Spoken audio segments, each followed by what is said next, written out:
이 시간에는 광야에서 외치는 이의 소리라는 제목으로 우리가 하나님의 말씀 함께 나누도록 하겠습니다.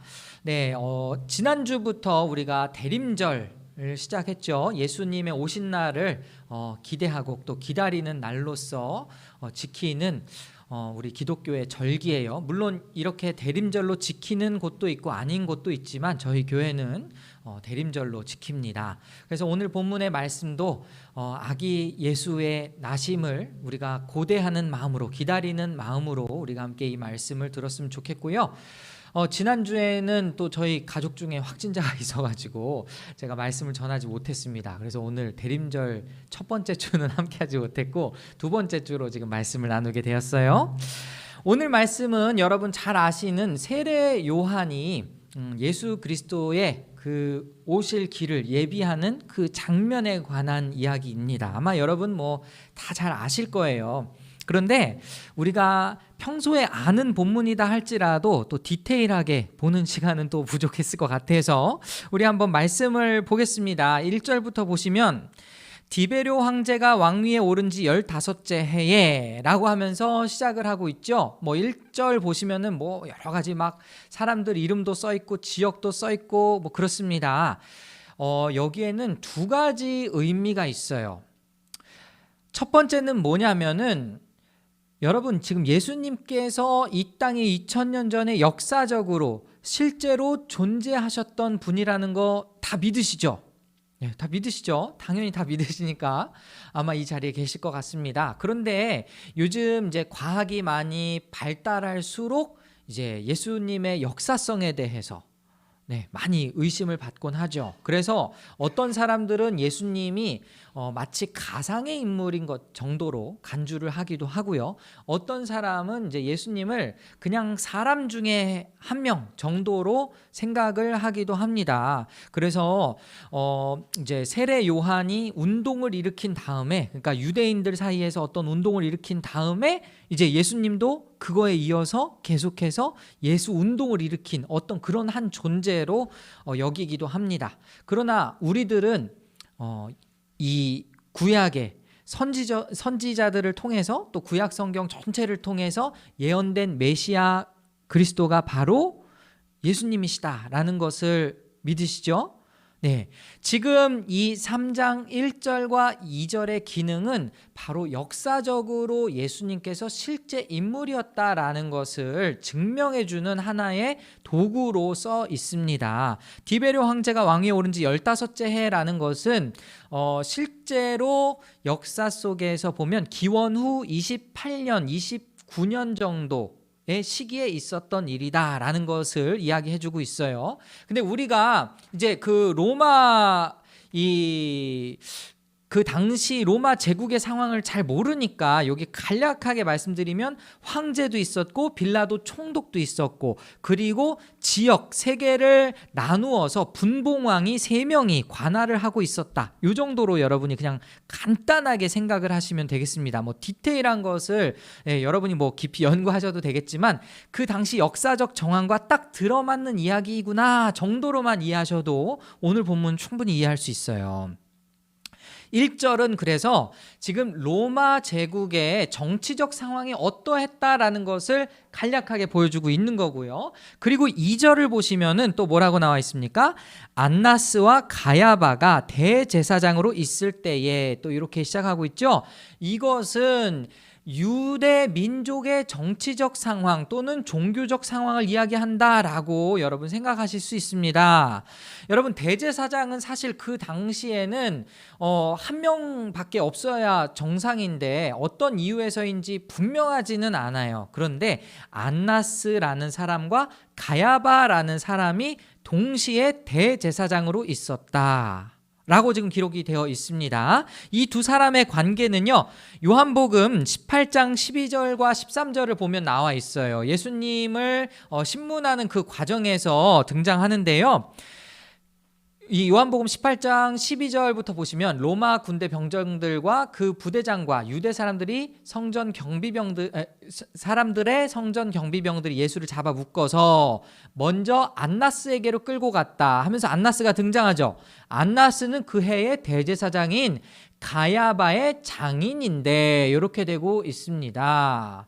그래서 지금 그 안나스와 가야바는 장인어른 그리고 사위의 관계였다라는 것을 여러분이 잘 알 수 있을 겁니다. 근데 아마도 그 장인이 그 사위에게 대제사장 직분을 물려주었음에도 불구하고 그 당시에 유대인들에게 굉장히 존경받는 인물이었기 때문에 그분도 마찬가지로 이제 그 사회에서 유대 사회에서는 대제사장이시다 이렇게 추종을 했던 것 같아요.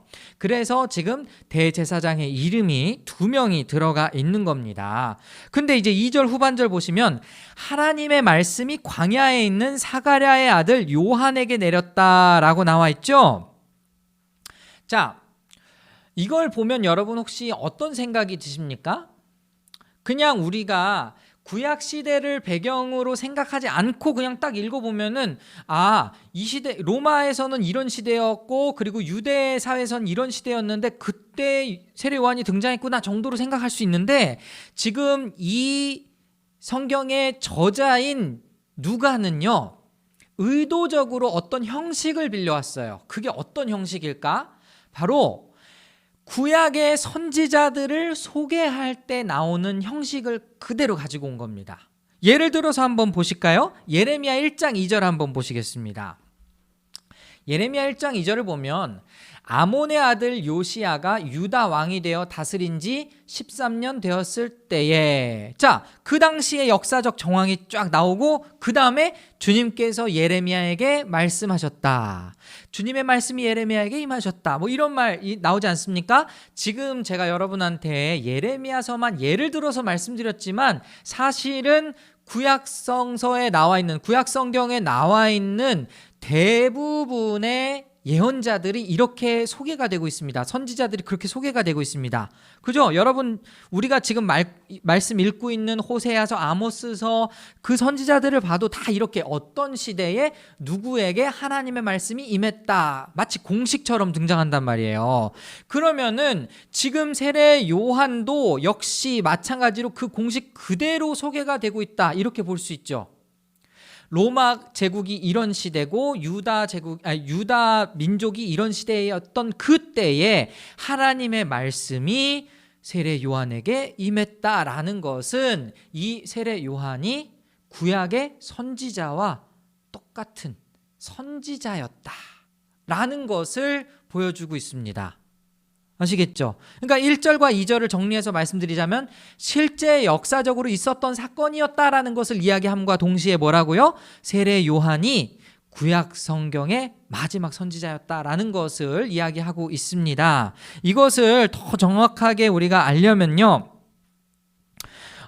누가복음 16장 16절 한번 보실까요? 16장 16절 보시면은 예수님께서 직접 말씀하신 거예요. 율법과 예언자는 요한의 때까지다. 그 뒤로부터는 하나님 나라가 기쁜 소식으로 전파되고 있으며 모두 거기에 억지로 밀고 들어간다. 이렇게 나와 있죠. 율법과 예언자라고 하는 것은 구약 시대를 이야기합니다. 구약 시대의 마지막 인물로서 누가 등장했다? 세례 요한이 등장했다 라는 것을 지금 이야기하는 것입니다. 자, 그럼 이 세례 요한은 어떤 일을 했을까? 3절을 보시면 요한은 요단강 주변 온 지역을 찾아가서 죄 사함을 받게 하는 회개의 세례를 선포하였다라고 이야기하고 있습니다. 이것은 지금 여러분들이 지금은 당연히 이제 세례가 어떤 것인지를 다 알고 있으니까 그냥 또 쉽게 지나칠 수 있는데요. 사실 구약 성경에서 여러분 한번 떠올려 보십시오. 그 세례라는 게 있었나요? 구약 성경에 세례 없었죠. 가장 처음으로 세례를 베푼 인물로서 지금 요한이 등장합니다. 네. 그런데요, 이 세례라는 것은 어떻게 해서 시작되었는지는 잘 그 기록으로 나와 있지는 않아요.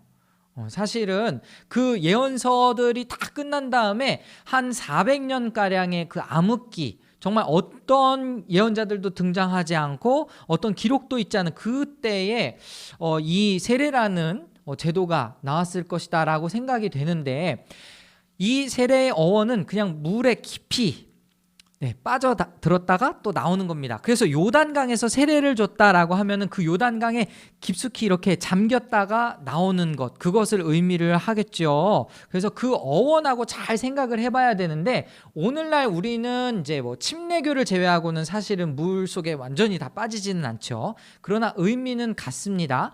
거듭남, 죄사함, 지금 여기에서 나와 있는 것처럼 죄사함을 받게 하는 회개의 세례를 요한이 선포했다라는 것은 지금 이 세례 사역을 세례 요한이 하고 있었다라는 것을 의미하고 있습니다. 그럼 어떤 의미에서 중요한 것인가? 사실 여러분, 세례가 여러분의 죄를 사해 줍니까? 그건 아니죠. 네. 그냥 세례는 오늘날의 세례처럼 생각하셔도 될 것 같아요. 세례를 받았다고 해서 그 사람이 구원을 받는 것도 아니고요. 세례를 받았다고 해서 그 사람이 죄사함을 받았다라는 게 아닙니다. 이미 죄사함을 받고 구원받은 사람의 증표로서 세례를 베푸는 것이죠. 그죠? 그 요한의 사역도 마찬가지예요. 그래서 여러분이 오해하시면 안 되는 것은 죄사함을 받게 하는 회개의 세례입니다.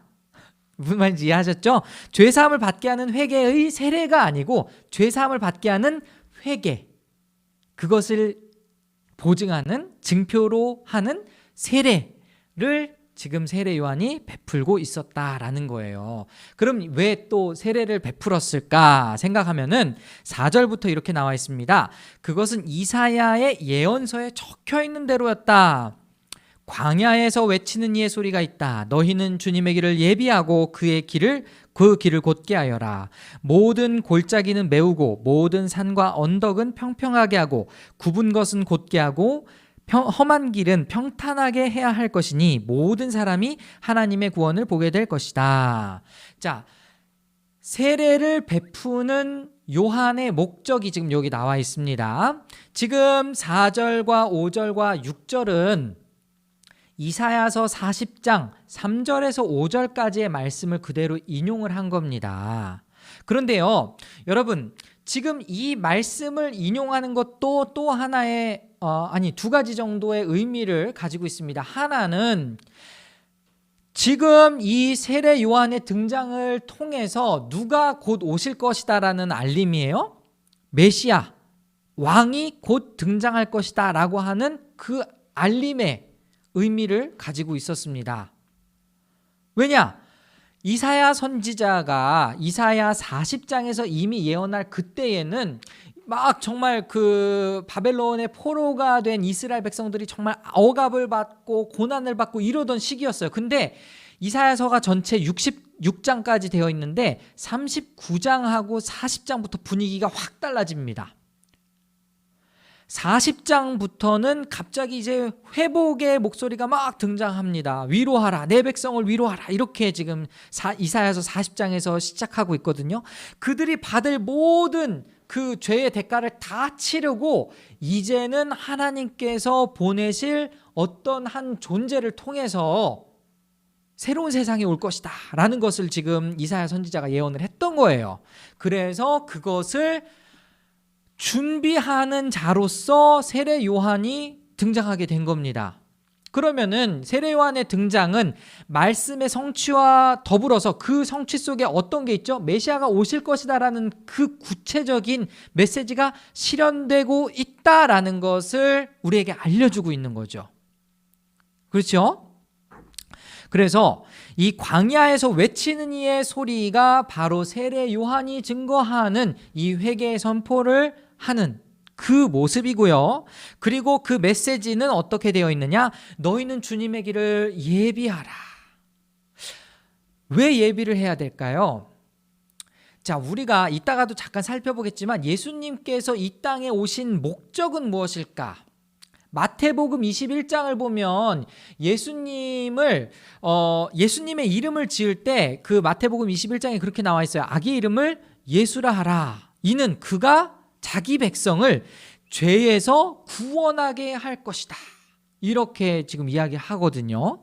그러니까 예수님이 이 땅에 오신 목적은 죄로부터 우리를 구원해 주시기 위해서 오셨다. 이렇게 첫 번째로 생각을 해볼 수 있습니다. 우리가 보편적으로 잘 알고 있는 그 예수님의 십자가 사역을 위해서 이 땅에 오셨다라고 생각할 수 있는데, 세례 요한의 이 모습 자체에서는요, 그걸 읽어내야 돼요.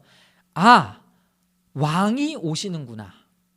이걸 여러분이 파악을 하셔야 됩니다. 제가 계속해서 여러분께 설교를 할 때에 예수님의 십자가 구속사역뿐만이 아니라 왕으로서 오신 예수님도 우리가 늘 기억해야 된다. 자주 여러분께 말씀드렸죠. 여러분, 이런 겁니다. 뭐 군대 갔다 오신 분들은 아시겠지만은 혹시 뭐 사단장님, 군단장님 이런 분들이 그 부대에 방문할 때 어떤 준비를 하는지 아시나요? 네, 제가 군대에 있을 때요, 그렇게 안 생겼지만 제가 이제 장교 출신입니다. 제가 군악대장으로 있었어요. 그래가지고 딱 그 사단장이 오시기 전에 혹은 뭐 군단장이 오시기 전에 이제 계속해서 이제 연주를 하는 거예요. 그러다가 이제 딱 멈춥니다. 오시면은 이제 예를 들어서 이제 딱 이제 연병장에서 저기 멀리서부터 뭐 사단장님의 차가 막 와요. 그러면은 와서 정확하게 사열대에 정지하시기 전까지 계속해서 연주를 해야 됩니다. 그 준비 과정이에요. 준비 과정. 그래서 저는 딱 눈치껏 이렇게 보고 있다가 딱 이제 멈춘 신호 딱 주고 그 다음에 이제 시작을 하죠. 그때에 사단장님께 대하여 뭐 형님 뭐 이렇게 할 때 아시는지 모르겠지만 빰빠라빰빠라빠 빰빠바 이 소리가 별이 몇 개냐에 따라서 그게 달라요. 네, 그게 한 번 울리면은 그냥 원스타, 두 번 울리면 투스타 이렇게 그게 숫자가 다릅니다. 그렇게 누군가가 그러니까 적어도 군대 내에서 정말 높은 분이 오신다라고 할 때는 뭐 말도 안 되게 다 긴장을 하죠. 다 준비하고 군악대도 엄청나게 긴장을 합니다. 특히나 이런 겨울에는요. 여러분 금관악기 다루는 친구들은 이 금관악기가 원래는 실내 악기란 말이에요. 근데 그 추운 겨울날 영하로 떨어지면은 그냥 얼음 덩어리를 들고 있는 거랑 똑같아요. 네. 그래서 간혹가다 어떤 사고가 나냐면은 입이 얼어가지고 이 금관악기 얼어가지고 이걸 떨어뜨리는데 그냥 막 입술에서 피투성이 나는 경우도 있고, 예, 그리고 손가락이 얼어가지고 안 둘러지는 경우도 있고 그렇습니다. 그런데 사단장님이 오시는 그 행사에 절대로 삑사리가 나면 안 돼요. 그럼 정말 초인적인 능력이 생깁니다. 어떻게 해서든지 움직이고 어떻게 해서든지 연주를 해요. 왜요? 그만큼 높은 분이 오시기 때문에. 긴장하는 것도 뭐 완전히 다르겠죠? 마찬가지입니다. 여러분, 지금 세례 요한이 그냥 예수님이 띡 하고 등장하지 않고 하나님께서 광야에 외치는 소리로서 세례 요한을 통해서 준비시키려는 것이 무엇인가? 왕이 오실 길을 예비하도록 하게 하시는 그런 의미가 있습니다. 그냥 우리는 세례 요한이 예수님이 오시는 그 길을 예비하는 어떤 존재로 먼저 등장했구나, 그냥 단순히 그렇게 생각할 수 있지만 그 뒤에 이 요한의 뒤에 오시는 그분이 누구인가 정체를 생각하면요, 이 길은 정말 제대로 그 털을 닦아야 할 수밖에 없는 그런 거죠. 그죠? 온 우주 만물을 창조하시고 이 땅의 진정한 왕이신 통치자가 오시는데 그냥 준비할 수 있겠어요? 그래서 세례 요한이 외치는 겁니다. 모든 골짜기는 메우고 모든 산과 언덕은 평평하게 하고 굽은 것은 곧게 하고 험한 것은 평탄하게 해야 할 것이니. 이것도 우리가 정말 두 가지 의미로 생각해 볼 수 있어요. 하나는 제가 방금 전에 말씀드렸던 왕이 오실 길을 평탄하고 아주 깨끗하게 마치 도로 포장을 하듯이 그렇게 다듬어 놓는 의미가 있고요. 또 하나는 영적인 의미로 교만한 사람은 낮추고 낮아져 있는 사람은 높여주는, 그래서 모든 사람들이 다 하나님 안에서 하나님 앞에서 평등하게 준비가 되는 그러한 모습을 지금 묘사하고 있다라는 것입니다. 자, 그런데 이 과정이 어떻게 해서 이루어진다고요? 죄 사함을 얻는 회개의 세례를 통해서. 하나님의 아들, 즉 이 땅에 참 왕을 모실 준비가 되어 있는 사람은요, 다름 아닌 회개의 세례를 받은 사람, 즉 거듭난 사람만이 가능한 이야기입니다. 그죠? 그래서 지금 세례 요한이 그 작업을 위해서 먼저 등장했다라는 것이에요. 이것은 요한이 태어나기 전에 그 아버지 사가랴가 받은 예언에서도 우리가 살펴볼 수 있습니다. 누가복음 1장 가보시면 누가복음 1장 15절에서 17절까지입니다. 우리 한번 큰 소리로 다 같이 한번 읽어보실까요? 시작! 그는 주님께서 보시기에 큰 인물이 될 것이다.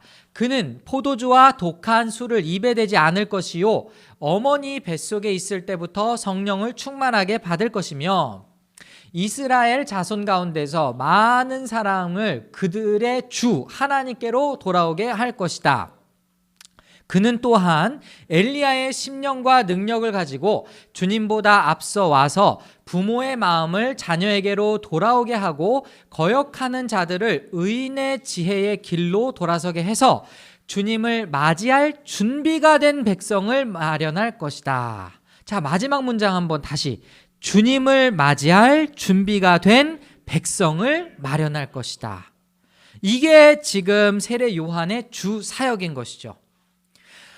왕의 오실 길을 예비하는 것이 바로 세례 요한의 사역이었습니다. 왕을 모실 수 있는 그러한 백성을 만드는 방법이 죄 사함을 얻게 하는 그 회개, 그 메시지에 있었던 것이고요. 그리고 그 1장에 또 한 번 76절과 77절, 이건 제가 읽어드리겠습니다. 이제 그 뱃속에 있는 세례 요한에게 하는 말이죠. 아가야, 너는 더없이 높으신 분의 예언자라 불릴 것이니 주님보다 앞서가서 그의 길을 예비하고 죄 사함을 받아서 구원을 얻는 지식을 그의 백성에게 가르쳐 줄 것이다. 여기서 죄 사함을 얻는 것이 곧 구원이다라는 메시지가 등장하는 겁니다. 아시겠죠? 그래서 예수님이 그럼 이 땅에 오셔가지고 또 하는 사역이 또 무엇입니까? 자기 백성을 그들의 죄로부터 구원하게 하시려는 사역이다.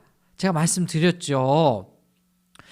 자, 여러분, 오늘 이 말씀을 통해서 세례 요한의 등장의 의미를 우리가 천천히 살펴보았어요. 역사적으로 실제로 있었던 사건이다 라는 것을 제가 여러분께 말씀드렸고, 세례 요한이 마지막 구약의 선지자였다라는 것도 말씀드렸습니다. 근데 그 구약의 선지자의 사역이 뭐냐? 장차 오실 왕, 참 왕을 예비하도록 세움받은 사람이었습니다. 모든 길을 평탄하게 하는 사람이었어요. 그 메시지는 바로 죄사함을 얻는 회개, 그 메시지였고요. 그리고 왕은 또 와서 무엇을 하실 것이냐?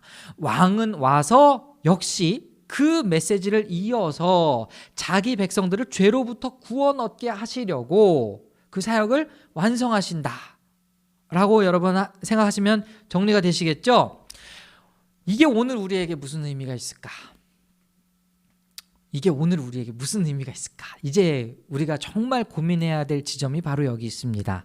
여러분, 세례 요한이 이 땅에서 주님의 오신 길을 평탄하게 했다라고 한다면 오늘을 살고 있는 우리 역시 다시 오실 주님을 예비하도록 우리 주변에 왕을 모시는 백성들을 더 많아지게 해야겠죠. 그것이 오늘 메시지의 핵심이다라고 이야기할 수 있습니다. 여러분, 잘 한번 생각해 보십시오. 지금 이 땅에 선지자가 있습니까? 선지자, 예언자, 뭐 이런 이야기를 한다면 뭐 옛날에는 굉장히 뭐 하나님의 음성을 듣고 그 음성을 그대로 대언하는 대언자의 역할을 하는 사람들이 선지자 또는 예언자로 불려졌잖아요. 오늘도 마찬가지입니다. 하나님의 말씀을 받은 모든 사람들이 다 선지자이고 예언자이고 대언자인 거예요. 그럼 우리 이 땅에 하나님의 말씀을 받은 사람은 누구입니까? 우리 그리스도인들이죠. 우리 그리스도인들은 이렇게 성탄절을 맞이하면서 뭘 준비해야 되느냐? 뭐 스타벅스 가가지고 막 굿즈 사고 모으고 이렇게 할 게 아니라, 그리고 여러 가지 뭐 다른 뭐 성탄 트리 장식 이런 것도 중요하지만, 그런 의미, 왜 주님을 기다려야 되지? 이걸 잘 생각해 봐야 되는 거예요.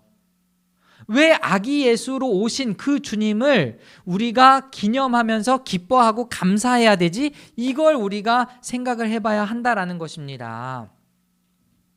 그분이 왕으로 오셨어요. 왕으로 오셔서 정말 이 땅에 하나님의 공의와 정의를 실현할 수 있도록 우리에게 하나님 나라가 임하게 하셨습니다. 예수님을 통해서 하나님 나라가 이 땅에 오셨어요. 임했어요. 그러지 않았습니까? 그래서 우리는 이미 임한 하나님의 나라가 이 땅 가운데서도 실현될 수 있도록 매일매일 하나님을 왕으로 모시면서 살 수 있어야 하는 것이죠. 나아가 오늘 말씀에서 그대로 우리가 다시 한번 적용하자면, 우리 그리스도인들 모두가 세례 요한의 사명을 이어서 감당을 해야 할 줄로 믿습니다. 그 주님이 오실 길을 예비하는 거예요. 다시 오실 주님을 우리가 기다리면서 준비하는 거예요. 그 첫 번째 메시지가 뭐다? 죄사함을 얻는 회개의 복음을 전파하는 것이다. 여러분, 정말 기독교가, 한국에 있는 개신교가 이렇게 많이 욕먹을 때가 없었던 것 같습니다. 안타깝게도 오미크론 확산의 1등 주범이 어떤 목사님 부부였어요. 참 너무 안타깝죠. 근데 걸리는 거 가지고 누가 뭐라고 하겠습니까? 사실 요즘에는요, 누가 어떤 상황에서 걸렸는지 아무도 몰라요. 심지어 그냥 내가 무증상자로 그냥 계속 지내면은 나는 그대로 그냥 계속해서 바이러스 전파하는 사람인 거고, 나도 모르게 내 옆에 있는 사람이 걸렸는데 너 왜 걸렸어? 이렇게 될 수도 있는 거예요. 진짜 우스갯소리로. 그렇지 않습니까? 걸린 것에 대해서 뭐라고 할 수는 없지만 그 과정에서 거짓말을 한 게 굉장히 큰 문제가 되었죠. 참 안타깝습니다. 그냥 저는 같은 목사로서 참 안타깝다라는 생각이 들어요. 그러나 그럼에도 불구하고 우리가 할 수 있다면, 여러분, 주님이 다시 오실 것이라는 거 믿지 않으십니까? 그렇다면 우리가 그 다시 오실 주님의 길을 예비하는 사람이 되어야죠. 주님이 이 땅에 왜 오셨는지를 바로 아는 것부터 여러분 출발해야 할 것입니다. 지금도 성탄 카드를 사러 가면요, 예수님 그림 하나도 없어요. 아기 예수 그림 1도 없습니다.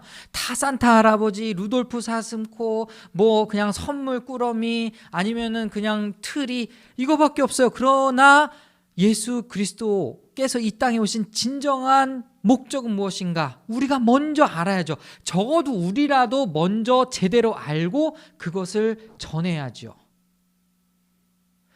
세례 요한은 광야에서 외치는 소리였습니다. 지금 이 땅 역시, 우리가 살고 있는 이 세상 역시 광야나 다름이 없습니다.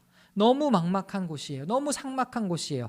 그러나 그럼에도 불구하고 우리가 주님의 길을 예비하는 것은 결코 멈춰서는 안 될 것입니다. 오늘 이 세례 요한의 이 사역을 우리가 생각하면서, 주님께서 우리의 죄를 사하기 위해서 오셨다, 동시에 주님이 왕으로 오셨다, 다시 한번 생각하고, 또 세례 요한의 사역을 떠올리면서 이 땅 가운데 정말 아기 예수로 오신 주님을 진정으로 우리의 구원자 되신, 우리의 왕 되신 주님을 기뻐하며 증거하며 전파하는 우리 모두가 될 수 있기를 간절히 소원합니다.